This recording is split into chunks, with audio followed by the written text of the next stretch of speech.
Welcome to your daily dose of joy. Are you feeling foxy today? I hope so, because I'm going to be telling you about one of the coolest animals we have in Canada, the swift fox. My name is Dr. Axel Moehrenschlager. I'm the Director of Conservation and Science at the Calgary Zoo. Now, swift foxes are such an interesting and marvelous animal. They can run at speeds of over 60 kilometers an hour, and yet they're smaller than a house cat. One of the things about swift foxes is they went extinct in this country because of loss to their native prairie habitat, because of over-trapping, and because of poisoning campaigns mainly aimed at other animals. But the great news is that because of conservation breeding and reintroduction programs, they're actually back in the country and doing very well. They're also doing very well on the American side into Montana. Now, swift foxes, unlike us, are not stuck at home. They are actually right now out on the grasslands. And there's only one thing in the minds of swift foxes right now.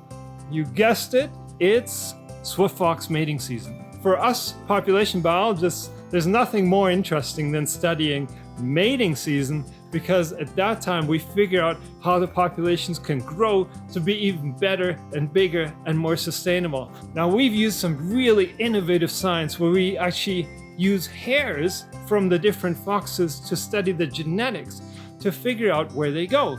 And what we found is that when the foxes actually have babies here in Canada, they can run into the United States as far as 100 kilometers away. And even for the Montana foxes too, their young can come up here. So while humans are currently not allowed to go across the international border, the swift foxes actually can.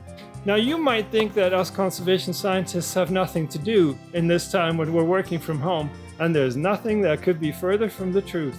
You know, we have so much data, so much information, and we're going to be analyzing that in really innovative ways so that we can come up with even more solutions to help other species. One of the really neat things that's just coming out right now is a collaboration with American scientists where a graduate student called Andrew Butler has found that the swift foxes on the American side actually range across 40 square kilometers. You know how big that is? That's as big as Nose Hill Park and Fish Creek Park put together times 2. This also makes them a real world champion at social distancing. It actually means that they're staying about 3 to 4 kilometers away from the next foxes. And so if the other foxes, for instance, are sick, they're not even going to be seeing them. So instead, they just kind of choose to go home and spend some time at the den with their brothers and sisters and with their family. And so really, what it is that we need to do is just be a little bit more like swift foxes. So wash your paws often, just like they do, and keep your social distance, and just make the best of the family time.